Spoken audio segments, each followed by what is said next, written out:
बारिश सिर्फ पानी नहीं होती, कुछ बारिशें दिल पर गिरती हैं, और जब दिल भीग जाता है तो खामोशी बोलने लगती है। वो शाम भी कुछ ऐसी ही थी।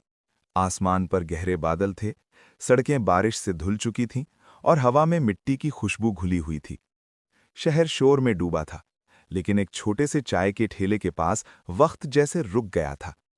अली रोज यहां आता था, चाय के लिए नहीं, बल्कि उस खामोशी के लिए जो सिर्फ यहीं मिलती थी।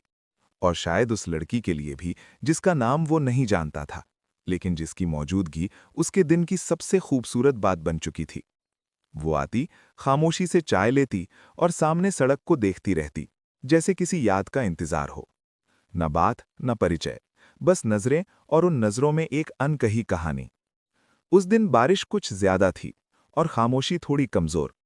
अली ने हल्की आवाज में कहा, बारिश में चाय का स्वाद बदल जाता है। वो चौंकी, फिर मुस्कुरा दी। ये शब्द नहीं थे, ये एक इकरार था, खामोश मगर सच्चा। दिन बीतते गए, चाय के कप कम होते गए, बातें बढ़ती गईं। अली मुस्कुराने लगा, और प्यार बिना शोर किए दिल में उतरने लगा।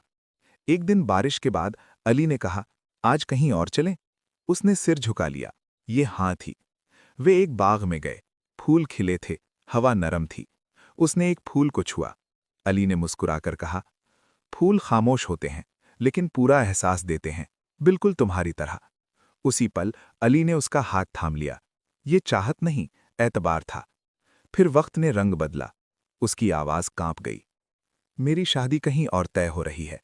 अली ने कुछ नहीं कहा, बस उसका हाथ मजबूती से थाम लिया। वो चली गई। बारिश आती रही, फूल खिलते रहे, लेकिन अली के लिए रंग खत्म हो गए। फिर एक दिन पीछे से आवाज आई, सच्चा प्यार छोड़ा नहीं जाता।